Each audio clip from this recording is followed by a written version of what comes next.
We provide you the platform to turn your dreams into reality. Give wings to your aspirations with KR Mangalam University.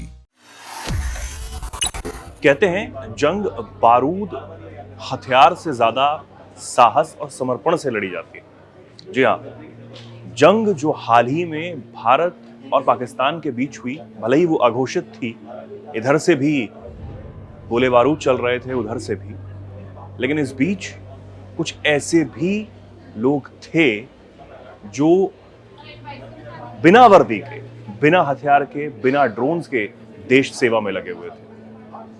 और हम आपको एक ऐसे ही एक बच्चे के बारे में बताने जा रहे हैं जिसके पास ना तो कोई प्रशिक्षण था, ना ही कोई सेना की वर्दी, ना ही ड्रोन्स, ना ही हथियार, लेकिन उसने अपने जज्बे, अपने देश प्रेम की बदौलत वो करके दिखाया है जिसकी चर्चा अब हर तरफ हो रही है। और उसकी तारीफ न सिर्फ हर एक देशवासी बल्कि सेना भी करती हुई नजर आ रही है। दरअसल आपको याद है कि अभी पहलगाम हमले के बाद जो ऑपरेशन सिंदूर भारतीय सेना ने चलाया और आतंकियों के ठिकानों को पाकिस्तान में नेस्तनाबूद किया, उसके बाद चौकसी जो है वो पंजाब, राजस्थान और जम्मू कश्मीर के इलाकों में बढ़ा दी गई थी। अब पंजाब का एक इलाका है और एक उसमें गांव है फिरोजपुर और उसमें गांव तारावली। वहां का एक छोटा सा नन्हा योद्धा जो भारतीय सेना और देश के लिए एक बड़ा काम करके आया। जी हाँ, हम बात कर रहे हैं तारावली गांव के रहने वाले श्रवण सिंह की। ये मात्र 10 साल के हैं और इन्होंने अपने जज्बे से वो करके दिखाया है जिसकी चर्चा हर तरफ हो रही है। और इनके जज्बे के लिए, इनके साहस के लिए भारतीय सेना ने इनको सम्मानित भी किया है, इनको गिफ्ट्स भी दिए, इनके पसंदीदा आइसक्रीम भी दी है। जी हाँ, अब इन्होंने क्या करके दिखाया है वो आप सुनिए।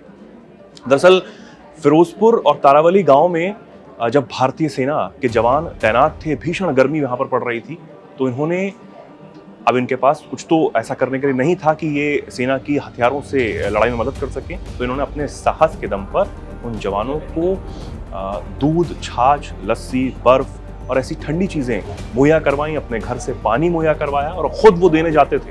ये तस्वीरें भी आपके सामने हैं कि किस तरीके से ये भारतीय जवानों की मदद किया करते थे ताकि भीषण गर्मी से लड़कर वो भारतीय सेना के जवान पाकिस्तान की सेना से मुकाबला कर सके।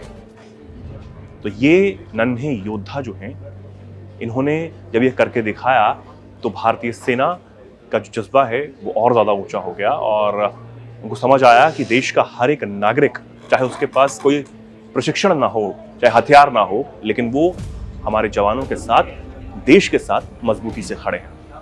अब श्रवण सिंह, जब इनसे बातचीत की गई, इंडिया टुडे ने बातचीत की, तो उन्होंने बताया कि वो देश के लिए कुछ करना चाहते हैं, बड़े होके वो सेना में भी भर्ती होना चाहते हैं। तो उन्होंने, जब ये लगा कि उनको ये करना चाहिए, तो उन्होंने वो किया। अब इसमें सबसे अच्छी बात यह है कि ऐसा करने से उनके माता पिता, उनके परिवार वालों ने भी नहीं रोका, बल्कि उनका साथ दिया। श्रवण सिंह के पिता ये कहते हैं कि जब मेरा बेटा जवानों को पानी या फिर बर्फ या फिर ऐसी कोई भी ठंडी चीज जो उस वक्त गर्मी में जरूरी होती है वो पहुंचाने जाता था, तो हम उसकी मदद करते थे, हम खुश होते थे कि मेरे बेटे के अंदर अभी से ही देश प्रेम की जो भावना है वो कितनी ज्यादा है, देश के लिए वो कुछ करना चाहता है। वो एक आम नागरिक जरूर है, लेकिन वो देश की सेना के साथ, हमारे वर्दीधारियों के साथ बिल्कुल खड़ा हुआ है और उस साहस के साथ खड़ा हुआ है जो एक वर्दीधारी में होता है। ये उनके पिता का कहना है। अब इस छोटे योद्धा को ऑपरेशन सिंदूर का ही पार्ट मानकर जो सेना है वो सम्मानित किया है और इनके गिफ्ट्स जो हैं उन्हें दिए हैं, उनकी फेवरेट आइसक्रीम दी है और इसे पाकर भी जो श्रवण सिंह है वो बेहद खुश नजर आए। उन्होंने कहा कि मैं बहुत खुश हूं, मुझे मेरी फेवरेट आइसक्रीम जो है वो सेना के जवानों ने दी है। तो अब इस कहानी से ये समझ आता है कि जो गोला बारूद है और जो हथियार हैं, बड़े बड़े टैंक्स हैं, वो तो युद्ध में जरूरी होते ही हैं, लेकिन साहस और समर्पण वो उससे ज्यादा जरूरी होता है। आपको कैसी लगी ये खबर? क्या कहना चाहेंगे आप इसके बारे में? कमेंट सेक्शन में जरूर लिखें और ऐसे ही जुड़े रहें, देखते रहें दैनिक जागरण। नमस्कार।